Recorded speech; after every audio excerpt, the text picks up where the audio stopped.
You're listening to Two Girls, One Crossword. We're in space, just like the Mars rover. Topical. Wow, right? I did read the news today. Once. Well, I didn't read the news. I read the headlines on Facebook because they give me notifications. Some guy outside your apartment building was just yelling the news. Yeah. His name is Ted. He does it every day. Helpful. Yeah. Thanks, Ted. That's what podcasts were before podcasts existed. Ooh, street criers. Do you think we could have been good street criers or like corner criers or like towns criers? What's the word for that? You know, you stand on like a box and you're like, hear ye, the king has beheaded his wife again, or whatever. I think we're made for that position. And the fact that it doesn't exist anymore is kind of upsetting. I guess it's the closest we can get. We do like to yell at your neighbors when the storms are coming and they're out there walking their dog as if nothing's wrong. Don't Willy-nilly. It's going to snow soon. We do like to do that. We like to keep the neighborhood informed. And if you lived in my neighborhood, you would be more informed. Thanks to us, the Good Evening Girls. This is Two Girls, One Crossword. I'm Grace Topinka. And I'm Chelsea Rowan. And Oh, you go. Oh, okay. I was going to go in for a joke there, but I think I lost momentum. I was going to say, not only are we podcast hosts, but we are, in fact, town criers. Ooh, yeah. Sorry, I messed that up for you. You could try to sprinkle it in. Just do a callback later. Okay, got it. Yeah, we'll try to work that in. But all right. Anyways, we are your favorite weekly Podword Crosscast. We are here to talk about Podwords and crosscast about them. We also like to talk about the weather occasionally and shouting at my neighbors. Our favorite pastimes. 3 favorite things. Hashtag trifecta. Favorite pastimes. Has it been a good week for you? Sure. What does a week even mean anymore? Nothing. It actually was deleted from the dictionary. It's not even a word anymore. Yeah. Everything's, fine. It is snowing here, but we are well equipped for the heat. We are thankful for that. For the cold, you mean, not the heat. Well, yes. Equipped for the cold with heat. Correct. Yes. Good luck to those out there that are not. I know. I can't imagine. No. It's very scary. We're thinking about you all. Yep. So I guess can't really complain. With everything going on, my week has been amazing, I guess, compared to other people. It certainly could be worse than it is. This is one of the more neutral weeks. I feel like when nothing happens, you might as well just take the win. Take the W. Yeah, I'll take it. I will take the W whenever I can get it, baby. That's what she always says. True. I have it tattooed across my back. It's beautiful. Angel wings on either side. So, should we get into our heights and shites? I think we should get into the heights and shites of this week that we've called normal. Just, it is what it is. We'll take the W, but it's just another week. Is it just another week for the hits and shits, though? Only time will tell. I guess we'll find out shortly. All right. Start us off. Well, I have a bone to pick with the Tuesday, February 16th New York Times puzzle by Johanna Fenimore. Okay, here we go. Well, I will say I did like the theme for this, and I'll go into it later. But 53 down, figure that might give a child nightmares. The answer is ogre. Can we all agree that ogres have done a great PR move on their part and have totally changed their image? Who's Thanks to DreamWorks. Shrek? Thanks to DreamWorks and Michael Myers. Is his name Michael Myers? Did I get that right? Or is that the horror person? Oh, both. They're both. Oh, both. Got it. I think we need to move past this. The ogre question comes up a couple times in this podcast. We really don't like the ogre shaming here. If we don't see ogres as positive, then what was the point of Shreks 1, 2, 3, and 4? What was the point? What was the point of any of this? Any of this that's going on? What's the point of this podcast if we can't just accept that Shreks or ogres are now nice? We're judging them. We are. Yeah, sure, in the old times we used to eat people, but that was just a stereotype that wasn't true. He's like an onion. They're like onions. They have many, many layers, okay? You just got to bite in and peel them back to find them. Okay. See for yourself. But I did like the overall theme of that puzzle. The revealer was 62 across. I'll have a cold one, please, or a hint to 17, 26, 43, and 57 across. And all those answers had a type of beer in the name. So 57 across, long, straight-sided smoke was Corona cigar. But then another answer was Once in a Blue Moon, Stella McCartney, and Nip It in the Bud. So nice. Fun. If you've ever had beer before, I don't know if you have. We don't drink alcohol on this podcast, so that's actually a factual lie. If you watch some of our YouTube videos, I will be drinking beers occasionally, but we aren't sponsored by any. But if you are looking to sponsor us because you are a beer brand, I personally like Miller High Life the most. So give me a call. Right. We are open. The lines are open. What are the chances that someone from Milwaukee is listening right now and they're like, I really wish I had some podcast to sponsor. And they're like, aha.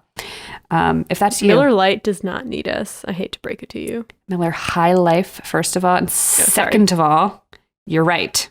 But speaking of bones to pick, I don't know if this is a bone to pick. Maybe it's just a misunderstanding on my side of how crossword clues inform answers. Okay. So here, this is from the Monday, February 15th, New Yorker by Elizabeth Gorski. 6 down. Harrison in Star Wars. Oh, it was Han, right? It was Han. The answer was Han. Okay, that's not incorrect, but the clue was written as Harrison in Star Wars, which is the last name. And so usually if something is clued as the last name in the clue... Harrison Ford. Right?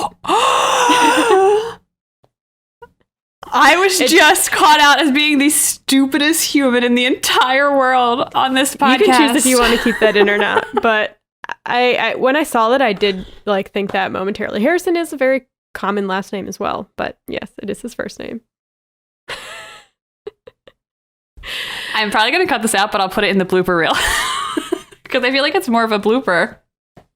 It's okay to admit that you make mistakes, Chelsea. I make mistakes all day, every day on this podcast. I literally never admit to making mistakes. Ask my boyfriend. Well, I would like everyone to know that I'm an idiot. I feel like setting the bar low is good. Because then people can't get mad at you. It's true. It's like, I'm already mad at myself. Anything you can say to me, I know. Forget about it. Anyway, so that's all I got from that one. Oh, adorable. Please take over. I need a minute to collect my thoughts here. All right. Well, February 14th happened. Valentine's Day for all those who celebrate. Some celebrate privately. But there was a lot of good love-themed crosswords, which I love to see because I'm a sap. But this made me laugh on the February 14th New York Times puzzle by Lisa Bunker. Sealed with a kiss. 59 across. Blank smear. It was pap smear. Love it. I mean, very romantic. The rest of the puzzle had more to do with love, but I'd like to think that she put that there. I love seeing things like that in puzzles. Women's health is important. It's important. Valentine's Day and every day of the year. Get your pap smear daily. Just kidding. I think it's every 2 years, right? 3 years, I believe. It used to be every year. Now it's 3 years. But ask your doctor. Do not take medical advice from me. Please, I beg you. She's begging you. Do not listen to her. On my knees, groveling. She's crying. She's holding a rosary. She's trying to... A rosary? Isn't that what you do when you pray? You atone for your sins? Or is that when you're doing something else in Catholic stuff? I don't know. It's like a prayer thing. Am I doing really well this episode? Mm-hmm. Thank you. You're doing great, honey. Thank you. Speaking of love and pap smears and rosaries, let's move on to another February 14th puzzle that I liked. Did you do the WAPO by Evan Bernholz? I did. That was a good one. The theme was essentially power couples. The revealer was 38 across. Description for Romeo and Juliet, and a description of the intersection of this puzzle's power couples. And the answer was star-crossed lovers. Basically, the first names of famous couples would be crossed within the grid somewhere, and then the letter that was crossed in those names spelled out lovers, Lovers. And then if you did the puzzle online, once you finished it, the star-crossed lovers all turned red. That was very cute. Wait, I don't know if that happened when I did it, or I wasn't paying attention. It was very cute. Loved it. So just to give you the first pair of lovers that showed up in the puzzle, 17 across. Presley, who played Jane Spencer in the Naked Gun films. The answer was Priscilla, and that crossed with 12 down. Let Me Be Your Teddy Bear Singer, Presley, and that was Elvis. And they crossed at the L in Elvis and one of the L's in Priscilla. And that was the L that began the lovers spelling. Other star-crossed lovers? Well, I guess they're not star-crossed because I think all of them are still together. Well, they're all stars. Oh, sorry. Anyway, other lovers that were in this puzzle: Jennifer Lopez, Alex Rodriguez, David and Victoria Beckham, John Legend, Chrissy Teigen, and there were others, but those are some of them. Sounds about straight to me. It does sound about straight. You You can be queer and in love, okay? Yeah. Hello. I need to see representation. Yes. I mean, whatever. It's fine. I guess you have to find two couples who share a letter in their name. Right. But Justin Timberlake is going through it. I haven't watched the new Britney documentary, so I don't know. But Oh, yeah. people are saying that he's not a good guy, and I'm jumping on that bandwagon. I mean, I'm likely to jump on the I don't like that guy bandwagon. I know you are. Can always count on you. You can count on me. What else we got here? What do we got? I liked the Wednesday, February 17th New York Times by David Harris and Evan Kalish. 51 across, cause of a comedic slip. Banana peel. Nice. Have you ever slipped on a banana peel? No. But I think I've watched videos and they actually can be slippery. Cool. So, not Sorry, totally a lie. I was just flashing back to my horrible Han Solo Harrison Ford slip up, which I've decided to keep in, so it's fine. You should keep it in. It's something you can work through. You know. I have to keep it in now. Our listeners, please give Chelsea support. Have you ever made a mistake? I know I have. Well, this one might cheer you up. Okay. The USA Today Crossword from February 19th by Hannah Slovit. 52, this just made me laugh. It's kind of an inside joke between us. 52 across, as blank crow flies. As the crow flies. Yeah. Oh my God. We've talked about that on this podcast before, but we have a friend who's Irish who used that phrase so casually in conversation once he's like, well, as the crow flies, how far away is it? And Chelsea and I died and then made fun of him for it forever, even though that obviously is a phrase, but it was just in the circles we run in. We're like, your Irish is showing. Ugh, Irish people. And he was talking to a farmer. It was like a whole thing. It was just like a mood. And the farmer immediately got what he was saying. And it was just like they had a little moment together. And it was like, and Chelsea in the background huh? What did you just say? Crows fly? Yeah. No, it was good times. Good times had by all. Shout out to Michael. Shout out, Michael. I did the Wednesday, February 17th New Yorker by Eric Agard. Great puzzle, first of all. I really liked the opener, one across. Also on the track. The answer was featured. Ooh, I don't know if I did that one. I would recommend going back and doing it. It's really good. This was another fun one, 53 across. Act of throwing money around to resolve an issue, ? The answer was coin toss. It was so good. Oh, I really wish that was the last one we did. Oh, I'm sorry. This is segue. Oh shit! Damn it! I'm all out of sorts right now because of the whole Han Solo thing. It's fine. It's fine. I'm just triggering myself periodically throughout the hits and shits. But I'm gonna end on this one because I don't know. It's relevant. It's Black History Month. I wanted to bring it up. 28 across. City that's home to the Greenwood Cultural Center. And the answer is Tulsa. And I feel like a lot of people probably don't know what the Greenwood Cultural Center is. And I don't. They don't know that it's located in Tulsa. So I'm just going to read you the little about from their website. It's a little long, but I think it's important and it's Black History Month. So buckle up and deal with it. Okay. The Greenwood Cultural Center is the keeper of the flame for the Black Wall Street era, the events known as the 1921 Tulsa Race Riot, and the astounding resurgence of the Greenwood district in the months and years following the tragedy.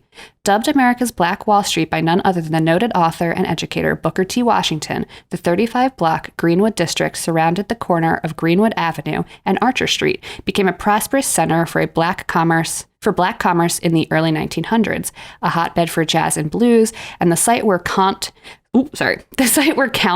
Basie first encountered big band jazz, the Greenwood district was the richest African-American neighborhood in North America. All of that changed on June 1st, 1921, when the events known as the 1921 Tulsa Race Massacre, to date still the single deadliest and most destructive act of racial violence and domestic terrorism in the United States history, occurred.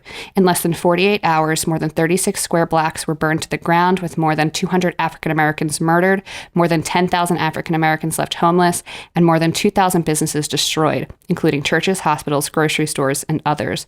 Amazingly, and against all odds, the Greenwood district prevailed, without a single penny from the city, the county, the state, or the federal governments, and with every single insurance claim categorically denied, the district came back stronger than ever. In fact, less than a decade after the destruction, there were over 100 more active businesses in the district than there were before. Wow. And so you would see something like that in the New Yorker. I don't think you would see something like that in the New York Times. Yeah, I'm not sure. Either way, I'm happy to see it in a crossword because, well, I like seeing any trivia that I don't know that forces me to look something up. Right. That I hadn't known. And I saw that and I was like, oh, that's amazing. And I felt like it was one of those things that someone might just fill it in because you have like the T, L, and the A, and you might not, you just like fill Tulsa in, but you don't do any like, you're like, oh, what's the Greenwood Art Center? Who knows? Whatever. Let's just keep going. Yeah. But if you're familiar with that, then you know what it is, and it's really important. And a lot of people don't know about the race riot from 1921 there. No, So- when you were talking about it, it sounded kind of familiar, but I definitely wouldn't know enough to, know the name and know that it was in Tulsa. But I feel like Tulsa comes up a lot in crossword, so it's good to clue it that way. Maybe we'll see that more. Maybe we will. Should we get into our coin toss? Let's do the coin toss, which I could have ended on Eric's amazing coin toss clue, but I'm an idiot, so I didn't. Missed opportunity. It's all right. I'm just struggling today, okay? Yeah, I'm struggling today. Right. It's fine. Everybody has those days. I'm going to flip the coin right now.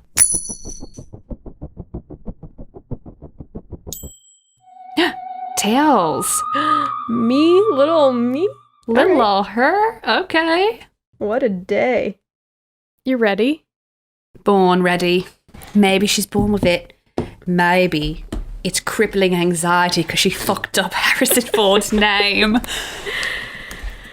Okay. My topic comes from February 16th, Tuesday Puzzle on USA Today by Brooke Husick and Amanda Rafkin. 59 across. Phrase before stiff as a board in a levitation game. Oh, I don't remember. Light as a feather, stiff as a board. Right. Okay. What is your topic? Well, that's it. Light as a feather, stiff as a board. I was going to ask you if you ever played that game, but I'm guessing you did not. I did play that game, but I just thought it was like a thing all kids played. Yeah. Well, kind of. I mean, it always has to come from somewhere. So if you don't know, light as a feather, stiff as a board is like a sleepover staple, basically, immortalized forever by The Craft, which I don't know if you've seen The Craft. I have not, no. But they're basically playing this game, and then the mom comes in while this girl's like legitimately levitating in the air. And she's like, "What are you doing up here? Are you girls getting high?" Classic line. Okay, so it is a levitation game where 4 or 5 people lift a person using only 2 fingers each. It sounds impossible. It does. Does it? It does. It's supposed to be like an occult thing. Well, This is how it works. If you want to try it at your next sleepover, I have the steps here for you. Okay, tell me, because I have a sleepover planned for tomorrow night with myself and my ghost friend. Perfect. Step 1, set the mood. Dim the lights. Light a few candles if you want to, get spicy. Put them in like a upside down star formation. No, just kidding. Don't do that. Always looking to get spicy. Step 2, one person is, quote, chosen to die, and they lay flat on their back with hands over their chest, same way someone would lay in a coffin. Is this kind of like the ball in Cats? You have to choose someone to die at the end? Kind of. Yeah. Go to the heavy side layer. Heavy side layer. Thank you. So step 3, 2 people sit on either side, usually at the shoulders and the knees. And then if there's a 5th person, they sit by the head. So everyone should be on their knees so that they can easily stand up and lift their friend. Step 4, everyone uses both their hands and places 2 fingers, the middle and index finger, under the person laying down. And you usually try and do a test lift while the person laying down is, completely conscious, but you'll find that they're too heavy and there's no way you can lift this person with just 2 fingers each. But now the fun comes in. Step 5. The group leader tells the story of how the person laying down either dies. There's like different ways you could do it. So you either tell a story about how they die, or you tell a story about the person laying down allowing a spirit to enter their body, making them a corpse. Okay. So the narrator will instruct the person laying down to become stiff like a corpse. Stiff as a board. Hello. Step 6, the narrator starts chanting light as a feather, stiff as a board, and everyone joins in unison, not the pretend dead person. Step 7, after chanting a couple times in unison, they begin to lift the body in the middle, and you should be able to lift the body with no effort. You can even stand up. The important thing is you can't stop the chanting. If you do, the person will fall. Step 8, lower the body safely to the ground and ask the spirit to leave the body and tell the person they can now get up. How does it work? Did you hear that door slam in the back? So I never played this game growing up, shockingly. That is shocking.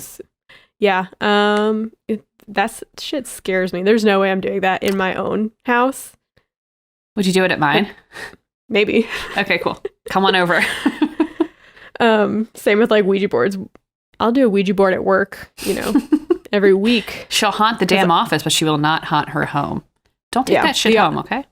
The office is haunted, by the way, in case you're wondering. That's what they say. They say that our office is haunted. I need to tell you a story about our office being haunted, which maybe our listeners will appreciate. So our office is like an old historic building, and it is haunted. There have been numerous cases of people hearing like sounds in the hallway when they're there late at night, like hearing stuff. So right now, obviously, the office is closed down. Everyone's working from home. If you do have to go in, you have to like sign up so that they make sure not too many people are in the office at once. So I went in, and I was like upstairs in our little loft area, and all the lights were off, like downstairs or whatever.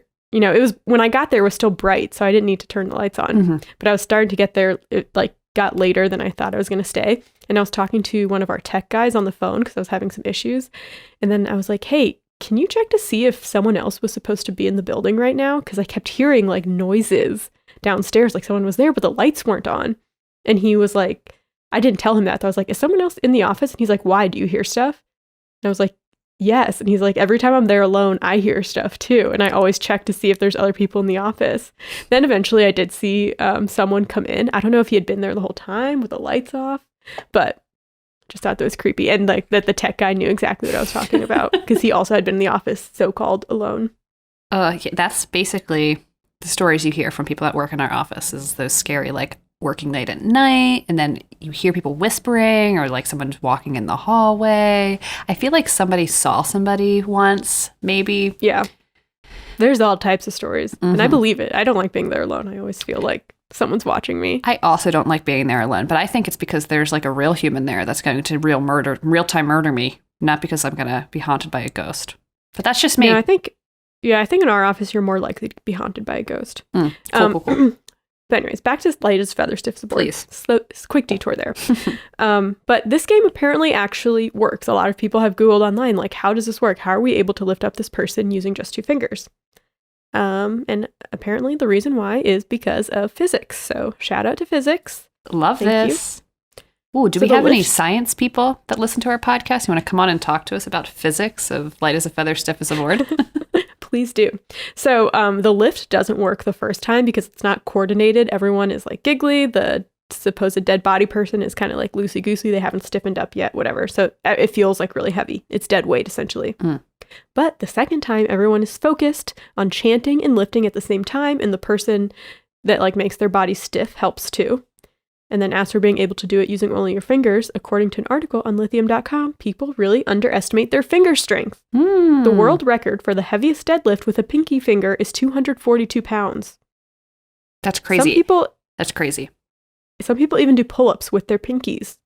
I feel like, yes, we definitely do underestimate how strong our fingers are. But think about those moments where you've had like a bag filled with like 3 bottles of soda, 2 bags of chips, and like 7 Snickers bars, and you're holding it with your pinky finger, like racing up your college dorm room stairs. We've all done something like that. Yeah. I mean, think of when like your parents ask you to bring in groceries from outside. Think of how many bags you can carry. Mm-hmm. like loop like one on each finger. You use your Hey, fingers every day. You do. Some people, you can get little grip things to work them out. Nice. I know my dad used that for golf. Anyways. So yeah, that's basically it. Okay. It's simple physics. Sorry, it's not a spirit. I mean, if someone is like straight up levitating like they do in The Craft, where they're just floating in the air, then you have another issue on your hands. But in general, if you ever did it at a sleepover and were freaked out, scientifically it makes sense and Nice. it's possible. Okay.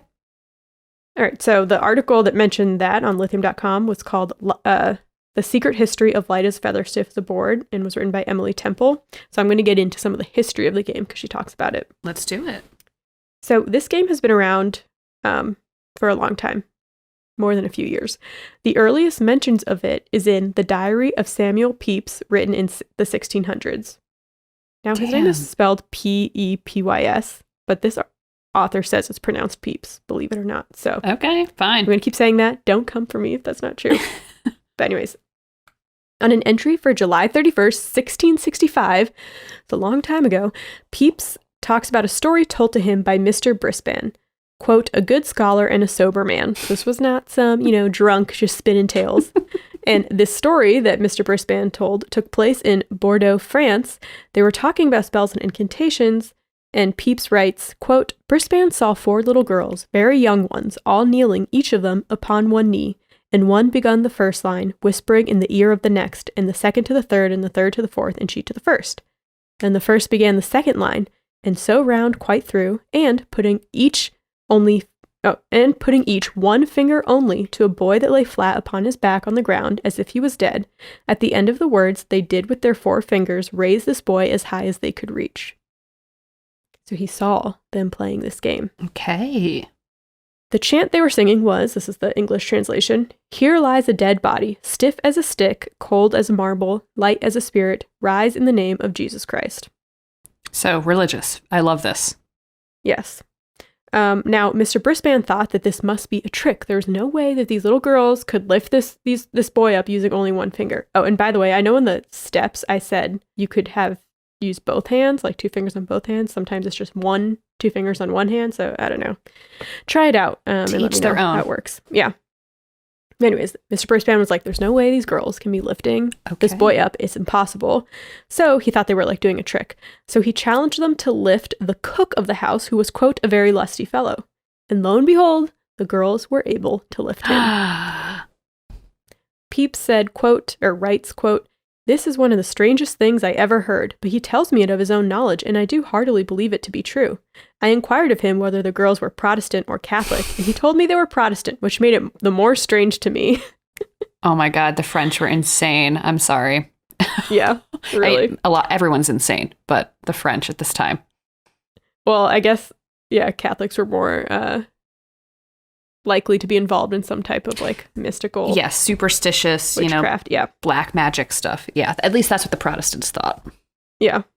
Anyway, so 1665, which is when this diary entry was the year of the Great Plague outbreak in London, and that was the last major outbreak in Europe. But of course, he didn't know it at the time, writing the entry. But it had already killed millions of people in France, where Brisbane had witnessed the girls playing. So it kind of makes sense. The kids that were surrounded by death would start to incorporate it into their games out of like curiosity and also just a coping mechanism. Emily Temple writes, quote, to us, the game might feel spooky, but for them, it could have been existentially reassuring. Look, our friend is dead, but we can make her rise again. Woof. Yeah. But this isn't the first time concerns about epidemics got incorporated into children's games and songs. For example, in Once Upon a Virus, a book from 2004, author Diane E. Goldstein describes a Canadian child in the midst of a game of tag saying, "Tag, you've got AIDS," as well as the line, Barney died from HIV, which was found in various children's song parodies in the 90s. And so, as a kid who grew up in the 90s, we talked about getting AIDS a lot. Mm-hmm. It was like, obviously none of it was factual, but as kids, you would be like, oh, don't drink from the water fountain, you'll get AIDS, or like, don't share, a bottle of Gatorade. Right. And we obviously had no idea what the hell we were talking about. But I remember the Barney thing, actually. Yeah. But I didn't realize that, looking back, I was like, yeah, that was during the HIV, epidemic. Mm-hmm. and the uproar about it in the 90s. Right. We lived through that and had no idea. Yeah. But it did somehow get, that's how we processed it, is we put it in our games and stuff. So that being said, I wonder, what coronavirus is how it's going to get incorporated. That's a great question. Into songs and games of children. Right. But back to Light as a Feather. Okay. So this is a game typically played by young teen girls, often in secret or like at someone else's house. Temple says, quote, "It questions the borders not just between life and death, but also between magic and banality, between the serious and the childish, between the power of the individual and the power of the group. Raising a body becomes symbolic of girls moving up from children to adults while reaffirming the power they have together." Yes, I love that. So, shout out to witches. Yes, shout out to witches. Boys can play it too if they want. Let's, bust down gender norms. Yes, but anyone can play. But, just gotta say, girls are fucking cool. And we have lots of fun at sleepovers. They really are. So in children's folklore, a handbook, Elizabeth Tucker points out that times are changing thanks to the internet and YouTube. She writes that for hundreds of years, quote, "The Childhood Underground, a network of children that transmits children's folklore with creative variants, has kept levitation alive. For many years, few adults noticed children lifting each other late at night, but now levitation belongs to the constantly changing stream of video culture." So they basically talk about all these things that we used to do as kids that somehow, it's crazy. Like you grew up in New Jersey, I grew up in Florida. We still know some of the same games that we played as children. Mm-hmm. Yeah.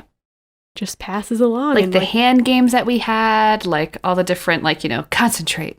Yeah, concentrate. I'm actually going to go into that one. Oh, okay. So some other examples of children's games that have to do with death are concentration or concentrate. This game is used to find out how you die, which I never really I didn't realize that deep, yeah. But it's true. So this is a game that both Chelsea and I played growing up. I'm sure a lot of other people played too. Let us know if you played this and where you grew up and, the decade you were growing up in. Mm-hmm. So basically the game involves a player and a guide. The player sits with their eyes closed while the guide does hand movements on their back while singing a song that includes lines such as "Babies dying, people crying, stab a knife in your back, let the blood drip down, spiders crawling up your back, spiders crawling down your back."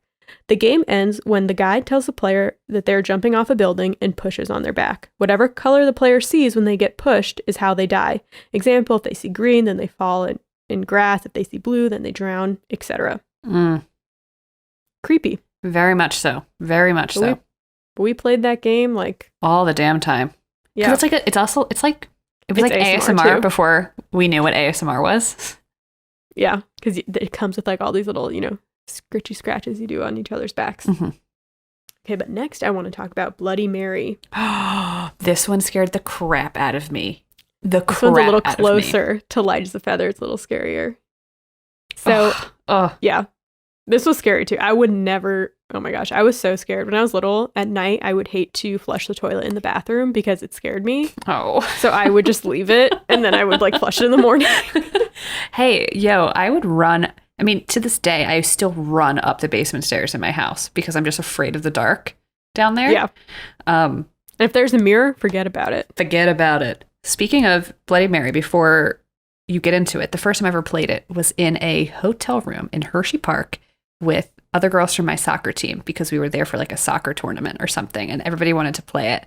And we had the lights turned down really low. Oh my God. And I knew I was such a big baby. Grace, I'm a big baby as an adult. Can you imagine me as a 13-year-old girl? Mm-mm. I'm shocked that you even did it. I was peer pressured. So if you have no idea what we're talking about, I'm shocked. But Bloody Mary is a legend consisting of a ghost, phantom, or spirit conjured to reveal the future. I didn't know the future part, but she's said to appear in a mirror when her name is chanted repeatedly. So the idea of seeing a face in a mirror goes way beyond, our childhood sleepovers. Mm-hmm. Back in the 1800s and early 1900s, there was a divination ritual that said if a young woman walked backward up a flight of stairs with a candle and a hand mirror in the dark, she would be able to catch a glimpse of her future husband's face in the mirror. That is so sketchy and scary sounding. No. Well, it's supposed to be romantic. And there is, maybe we'll post on the Instagram, there's a Valentine's Day card that kind of from that time period that shows this. But there was a catch. If she saw the Grim Reaper in the mirror, that means that she would die before she got married. How can you tell the difference in the dark? I don't know. Ask them. Good. I will. I'm gonna, I don't know, Ouija board them later tonight. So these days, there are many different rules to the Bloody Mary ritual, but they involve being in a dark bathroom, sometimes with candlelight, and reciting Bloody Mary, or sometimes Hail Mary or Mary Worth 3 times, 10 times. Sometimes you have to spin around, and then she appears in the mirror. Scary. I've never seen her, but that's just me. Yeah. But this idea of like a scary person in a mirror transcends cultures. There is a Japanese version of Bloody Mary called Hanako-San, who is a young girl that haunts school bathrooms. Oh, in some versions, yeah. No. In some versions, Hanako-San was a child who was murdered or committed suicide in a school bathroom. Oh. In other versions, she was a child who lived during World War II and was killed in an air raid while hiding in a school bathroom during a game of hide and seek. To summon Hanako-San, you must enter in a girl's bathroom, usually on the 3rd floor of a school, knock 3 times on the 3rd stall, and ask if Hanako-San is present. If she is, she will reply with some variation of, "Yes, I am." Oh, no. I just got chills. Relax. I'm Chelsea. such a baby. The individual may then witness the appearance of a bloody or ghostly hand, which may pull the person into the toilet, possibly taking them to hell. Just take me, Moaning Myrtle. Just take me. Or the individual may be eaten by a 3-headed lizard for invading Hanako's privacy. The individual may also be left alone with no harm, but they may see Hanako-san in the mirrors next to them. Wow. So, basically, in my opinion, children and teens are just curious about exploring death and talking about death in like a safe, sometimes scary way, right, with their peers. And they're also looking for ways to like process death, especially when you talk about Hanako-san being potentially like a victim of World War II air raids or something like that. Like kids are so young, they don't know how to process death or even just understand what it is, and this is how they do it. So your point about how are kids going to process COVID, not that I'm curious to see, but I am in like a morbid sense to see how kids kind of process this in the years to come. Yeah. So I basically want to end this with a question to our listeners. I think Bloody Mary and, Light as a Feather will continue to live on, but I don't know any kids, who are old enough to be doing that stuff. So if you know kids, if you have kids, if you work with kids that are this age, 1, do they still do this type of stuff? And 2, is there anything new? What are the kids doing these days? There was like the Momo challenge thing, but now like that other author was talking about, like things are different in the internet now because you can now watch videos of kids so-called summoning Bloody Mary. Right. Versus, before it was just like a legend, you had no way to prove if it was right or wrong. Now there's YouTube videos like debunking everything. Right. But let us know. Yes. I'm curious to know. And if you had a game like this that you played that does not show up in this episode, please let us know. Like we didn't talk about like Ring Around the Rosie, but that's like a big pandemic death game that kids played. But yeah, tell us more. Let us know. We'd love to hear it. We would. I will get scared, but that's just me. That's just chill. Classic chill. My topic comes from the Tuesday New York Times, February 16th by Joanna Fenimore, 22 across. Famous cookie name. Amos. Amos. Oh. Yes. So I'm going to be talking about Famous Amos today. Oh, you're going to make me so hungry. I love Famous Amos cookies. Like, keep them in the freezer or the fridge. Okay. Well, you're going to like this topic then. And I may make chocolate chip cookies tonight. Not to like flex on you, but...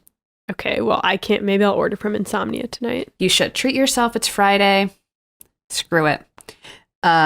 Before I start, I just want to shout out to Black Food Fridays on TikTok. They inspired me to kind of tackle this topic. Black Food Fridays is run by a person named KJ, who's a native of North Charleston. They started Black Food Fridays to encourage people to support Black-owned restaurants by purchasing food or gift cards from those restaurants on Fridays. And you can support Black Food Fridays and learn more awesome Black food facts by following them on TikTok or on their website. They also have an Instagram, www.blackfoodfridays.com. Because yes, Famous Amos is in fact Black. Yay, Black History Month. So let's get to Famous Amos, shall we? Let's do it. I was going to start with the obvious. I was going to ask if you've had Famous Amos cookies, and it seems like you really like them. Yes, I do. They're amazing. Yes. How do you usually eat them? I feel like we usually put them in. I just, eat them as they are, with nothing fancy. I feel like we usually, for some reason, I have memories of like keeping them in the freezer or the fridge. You very well could have. The one time there was someone at the grocery store who was like, giving out samples and talking them up so much, like, these are the best cookies ever. And then my mom and I totally like ate that up. And I think they might have told us to put it in the fridge or refrigerator. Nice. Fridge or freezer. I've only ever had the famous Amos cookies that come, they're like the harder versions that you get in like the multi-pack of like chips and things, or like cookie bags, those tiny like snack packs. Yeah. Those are the only times I've had famous Amos cookies. But we're going to learn about that today. I'm missing out. You gotta get them in the sleeves. I gotta get them in the sleeves. That's the famous Amos theme song, as produced by me. Okay, so let's get to famous Amos. We'll start by saying that it is founded, or famous Amos was founded in 1975 in Los Angeles by a man named Wally Amos Jr. We're going to spend some time with Wally first, then we'll kind of get more into the baking business. So, Amos was born in Tallahassee, Florida. Grace, hey. Tallahassee. In 1936, he lived there until he was 12 years old, and then his parents got a divorce. And after their divorce, he was sent to live with his aunt Della in Manhattan. And apparently he always had like an interest in cooking, and so he enrolled in the Food Trades Vocational High School once living with his aunt in New York City. And from the New York Times archives, the Food Trades Vocational High School was founded in 1938, and it housed a butcher shop, bakery, cafeteria, grocery store, where 300 students learned to be butchers, bakers, cafeteria workers, tea room hostesses, and store clerks. So that's where he went. In 1961, it transitioned to a different type of vocational school called Food and Maritime Trades High School. But in 1983, the building transitioned to the home of the now famous LGBT Community Center in New York, which is kind of interesting. Just a little side fact show for y'all. Anyway, so that's where he went to school. Back to Amos. He ended up joining the Air Force. He served from 1954 to 1957 at Hickman Air Force Base in Honolulu. He then returned to New York City and went to college to be a secretary. And after graduating, he got a job at William Morris Agency as a mailroom clerk in 1962. And William Morris Agency was one of the biggest agencies at the time. It has since been bought and transferred to different holding companies, etc. But it was a big one at the time. And he went on to become the first ever African-American talent agent at the agency, which is kind of cool. Man, this guy has so many accomplishments under his belt. And he has a famous cookie brand. And he's still alive. Well, I'm just like rock on for this guy. We'll get to that later. Okay, so first African-American talent agent at the William Morris Agency. Pretty cool. He signed Simon and Garfunkel to the agency, which is insane. That's so cool to me. He was the head of the rock and roll department. He also represented Diana Ross and the Supremes, Sam Cooke, and Marvin Gaye. So he was like... Is there anything this man can't do? Is there anything he can't do? He's amazing, okay? And according to Amos's son, Sean, Wally, quote, worked with all the Motown acts, with the Temptations and the Supremes. In Motown's heyday, they had something called the Motortown Review. So he booked all that. He booked Solomon Burke, he signed Simon and Garfunkel, and the Animals, end quote. So he was like kicking it. He was doing his thing. Doing good. But in 1967, he decided to leave William Morris, and he wanted to start his own agency entertainment group in LA. So he moved out to LA with his first ever client, who is this like South African trumpet player named Hugh Masekela. Maybe Hugh Masekela is like a big name. I have no idea who this person is. Anyway. We don't know a lot about the trumpet community. Yeah. Especially not the ones that come from South Africa. I'm just being real with y'all here. Anyway, so that was his first client. And his dream was to, quote, build a self-contained, music-oriented entertainment company that handled recording, music publishing, and personal talent management. Sadly, he and Masekela parted ways, so Amos joined a different entertainment firm. And this was around 1970, and he wasn't really happy with how his life was going professionally.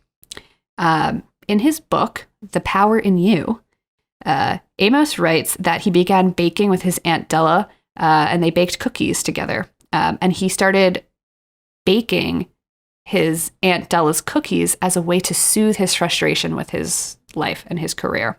And here's a quote for you. Quote, "When I began to bake them myself, it became my own creative project for the hour or so it took to mix the batter and pop them in the oven. At the time, my career wasn't going too well. Some of my clients were quitting the business and others were not paying me commission. Baking cookies at home was my way of healing myself, loving myself, and sharing my love with my friends." Which, good for you, famous Amos. And so the story goes, Amos began spreading the love, cookie style, across the entertainment business in LA. He would bring cookies to pitch meetings, the recording studio, the sound stages, the executive offices. It became his thing. He was known as the agent with the cookies. And in a speech that Amos made in 1987, he said, quote, "It's interesting because friends would see me and before even saying hello, they would say, 'Hey man, where are my cookies?'" So people really liked his cookies. That's what happens when you set that type of expectation. I know. When you find a good chocolate chip cookie recipe, though, I'm telling you, keep that thing in your back pocket. It is the way to people's hearts. I'm just saying. So these cookies he'd bring all over the place were the cookies that eventually made him famous. And as we know, Amos was kind of using a version of his Aunt Della's cookie recipe. Quote, "I loved the cookies my Aunt Della made for me." He wrote this in that same book, The Power in You. Quote, "When she baked cookies and shared them, she was expressing her love for me and the rest of the family." So he really loved his Aunt Della. He loved her cookies. And by 1973, Amos was pretty fed up with the entertainment industry and he needed a change of pace. His friends encouraged him to open a store and sell his famous cookies. So he was able to open up the first famous Amos cookie store in LA in 1975 thanks to a $25,000 loan from Marvin Gaye and Helen Reddy. And whoa, what a weird connection. Super weird. And I didn't know who Helen Reddy was, but she sings that song "I Am Woman," which apparently was like a feminist anthem at the time. I am apparently a bad feminist because I had no idea what the song was. I liked the song though. I listened to it. It's very good. Very talented. But I want to talk about the Marvin Gaye story. So it's kind of interesting. So he's planning to open, Amos is planning to open the store in LA, but he's running a little bit low on funds before the grand opening. And so he needed to go back to his industry contacts and see who might be able to help him foot the rest of the bill. In his book, The Cookie Never Crumbles, he wrote, I know, it's amazing. He wrote, quote, "I walked into the little cubicle that was my office and got out my phone book. I started looking through that directory for a name that just might have $10,000 next to it. The name I stopped at was Marvin Gaye. I placed a call to Marvin, who was out, so I left a message. Then, while I was in the reception area of the president of Universal Pictures, my assistant, Ellen, called to let me know that Marvin Gaye had returned my call and wanted me to get back to him. I called him from that waiting room, got him on the line, and started right in describing what it was I was up to with the cookie and famous Amos, and my store and all. He stopped me in mid-pitch and said, Wally, hey, wait a minute. Man, if you're doing it, that's okay. I'll invest in it. And just like that, he was in for the $10,000 I needed. My shortfall set me back only a week, and thanks to Marvin, my plans were back on track." End quote. Yeah, Marvin knows a good investment when he sees one. We have Marvin Gaye to thank for famous Amos cookies. So thanks, Marvin, for all you've done. Who would have thunk? And so the first famous Amos store opened on March 10th, 1975, and it was a small father-son operation. Wally was in the back baking cookies, and his son Sean was in the front standing on a milk crate selling them, which is kind of cute. Yeah. So Wally Amos was like a natural showman, and he used that to craft an entire mythos for his store and his cookies. He got a headshot done for the cookie, and in the lower right corner of the headshot was the William Morris logo, and in the left corner was an A&M record label to show that the cookie had a record deal. And then when you walked into the famous Amos store, there was a star in the kitchen door because it was the dressing room, apparently, for the cookie. Yeah. And apparently... We love a theme. We love a theme here, okay? More themes coming up. Apparently, he would throw a big block party for the store around Christmas time every year. And one year, the theme of the block party was cookies and milk with Amos and Andy. And Andy Warhol came, and they had cookies and milk and champagne. And they both wore shirts. Like, Andy wore a shirt that said Andy, and Amos wore a shirt that said Amos. Some of these pictures are so much fun. And, one year, Muhammad Ali came to the block party. It was like a big deal. So, Wow, look at that. I know. He had a lot of connections. He did. He was in the entertainment industry for ages. And then he started his business right on Sunset Boulevard, and people were just in and out of the store all the time. And he knew all these people. So good for him.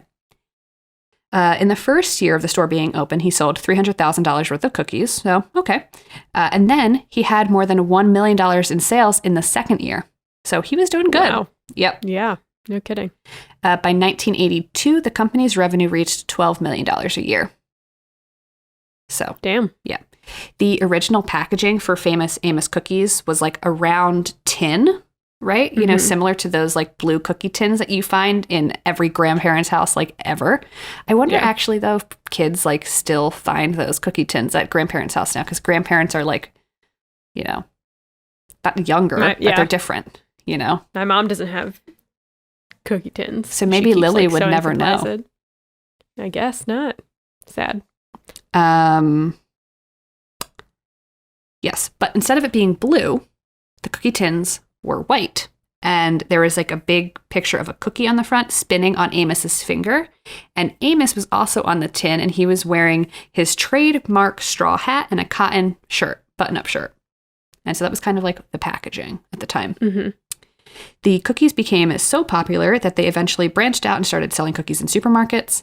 Sadly, however, by 1984, sales were starting to slow, and it forced Amos to start selling parts of his business. And in March 1985, he sold 51% interest to the Bass Brothers Enterprises in order to save the business. And the company's revenue slipped to $10 million that year, and eventually Bass Brothers sold a majority share to an investor group. And then in 1988, the Shansby Group purchased the cookie company for $3 million. And Amos kind of stayed on as a spokesperson for the company, but like a year after the transition to the Shansby Group, he eventually quit in frustration because they were changing the recipe so much. They were changing the packaging, the messaging, like the whole thing. It just wasn't his vibe anymore. And between 1988 and 2001, Famous Amos cookies went through more than 5 different owners. 1992, the President Bacon Company bought the brand from the Shansby Group. 1988, Keebler bought the President Bacon Company. And so then it was owned by Keebler until Kellogg purchased Keebler in 2001. And then in 2019, Kellogg sold Keebler to Ferraro, which is the company that makes Nutella. So they're owned by that company right now. It's a whirlwind. It's a whirlwind. Yeah, lots of cookie companies. Lots of cookie companies. And so, yeah, Famous Amos might not have been involved with the Famous Amos cookies throughout their entire lifespan, but Wally has some other pretty successful endeavors. So while the cookies were still super popular and while he still owned the business, he actually starred in an episode of the American sitcom Taxi as himself. He also starred as himself on The Jeffersons, which is kind of cute and fun. He has written 10 self-help books with titles such as The Cookie Never Crumbles and The Power in You, which is great. And in 1979, Amos's friend introduced him to Literacy Volunteers of America. And Amos has been an advocate of literacy ever since. He's helped thousands of adults learn to read. And in 1987, he hosted a TV series titled Learn to Read for Kentucky Educational TV and WXYZ TV. So good for you. And then more recently, Wally Amos appeared in an episode of The Office in 2012. What episode? It was from episode titled Tallahassee. I do not remember this episode at all, but is it after The Office is bought or something? No, this is like after Michael Scott leaves. I haven't watched those episodes as many times as the original ones. Okay. But yeah, they go to, that's like where headquarters are, Sabre headquarters, so they have to go there. Right, okay. It's kind of ringing a bell. I'll have to look it up later. Yes, definitely look it up. But yeah, so he was in that episode, which now I definitely want to go rewatch it and see. Yeah, well, good luck. It's not on Netflix anymore. Okay, wow. Yeah, so Wally currently lives in South Carolina, is working on a new cookie venture called Aunt Della's Cookies. Yeah, so that's what he's up to. And that's all I have on Famous Amos. It's a little bit shorter, but no less interesting. Short, but sweet, literally. And now I want chocolate chip cookies, so. You can get yourself some chocolate chip cookies. You should have a sleepover with chocolate chip cookies. Yes, we can play light as a feather, stiff as a board. And I'll break out the Ouija board I don't own. We need more people for light as a feather. Well, it's just, it'd be me, you, Matt, and my dog. Perfect. 5. No. We'll it's not lift 5. Neptune. You need at least 5 people. Oh, we need one more. Neptune won't stay stiff as a board. I could drug him. You know he won't. I Maybe. will not actually drug my dog. It was a joke. It was a joke. He only takes prescription medicine for his anxiety. For his anxiety, and we're allowed. The vet told us we're allowed to do that. Well, yeah, so maybe I'll make cookies. Maybe you'll order cookies. Maybe I'll see you knows? at my apartment door in a couple hours because you're so desperate for homemade cookies. I'll just go ahead and knock right on your bedroom window. Oh, good. Mm-hmm. Yeah. Perfect. But I guess until next time, y'all. Until next time, y'all. Keep in touch. Hags, have a great summer. If you want to tell us your stories about cookies or sleepovers, find us on Twitter at The Good Eve Girls. Or Instagram at The Good Evening Girls. Or TikTok at The Good Eve Girls. Come on by. Stop by. Say hello. We love hearing from you. We've moved to no English accent this week, just Southern. Yes. I've been using the English accent a lot, so I have to try and curb it a little bit because it can be quite offensive to the Brits that I actually work with. So it's very hard to talk to a British person. Yes. Mm-hmm. Which we have to do sometimes at work. But anyways, we'll see you guys next week. Thanks for listening. Thanks for listening. Bye, everybody. Bye-bye.